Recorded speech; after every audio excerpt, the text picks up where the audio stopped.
اگر تم یہ سمجھتے ہو کہ رزق جو ہے وہ صرف اور صرف پیسہ ہے تو تم اللہ تعالیٰ کی بہت سی نعمتوں کو دیکھ نہیں پا رہے۔ ہم یہ سمجھتے ہیں کہ جو پیسہ ہے یہی رزق ہے، ہم کہتے ہیں کہ ہماری آمدنی نہیں بڑھ رہی، ہمارے روزی کے ذخائر نہیں بڑھ رہے، تو ایسا نہیں ہے۔ آپ کا ایمان بھی رزق ہے، آپ کے ماں باپ بھی رزق ہے، آپ کے ماں باپ کی دعا بھی رزق ہے، آپ کی نیک شریک حیات بھی رزق ہے۔ اللہ نے اگر آپ کو صحت دے کے رکھی ہے تو وہ بھی رزق ہے، اگر آپ کی زندگی میں سکون ہے تو وہ بھی رزق میں شامل ہوتا ہے۔ ہم تو اللہ تعالیٰ کی نعمتوں کا شکر ادا ہی نہیں کر سکتے۔ ہم یہ کہتے ہیں کہ ہمارے رزق میں اضافہ نہیں ہو رہا، تو ہم یہ سمجھتے ہیں کہ صرف آمدنی ہی رزق ہے۔ آپ ذرا ان سے پوچھ کے تو دیکھیں جن کو اللہ تعالیٰ نے صحت نہیں دے کے رکھی، وہ کہیں گے کہ بھائی سب سے بڑی نعمت ہی اللہ تعالیٰ کی صحت ہے۔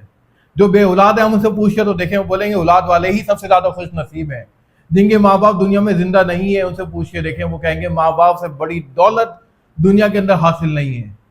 آج جو ہے لوگوں کے گھر تو بڑے ہیں لیکن ان کے دل تنگ ہو چکے ہیں، ان کو سکون ہی نہیں ہے، سکون ان بستروں میں نہیں آتا۔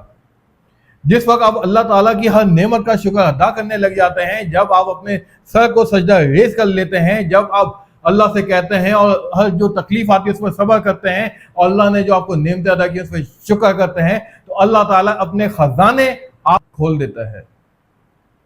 لیکن ہم کیا کرتے ہیں، ہم یہ صرف یہی سمجھتے ہیں کہ جو کاغذ کے ٹکڑے ہیں جو بے معنی ہیں یہ رزق ہے، اور پھر کیا کرتے ہیں کہ ہم اپنی زندگیوں میں آزمائشیں ڈال لیتے ہیں، ہم ہر وقت پریشان ہونے لگ جاتے ہیں، ہم ڈپریشن کے مریض بن جاتے ہیں، ہم بیماریوں کو دعوت دیتے ہیں۔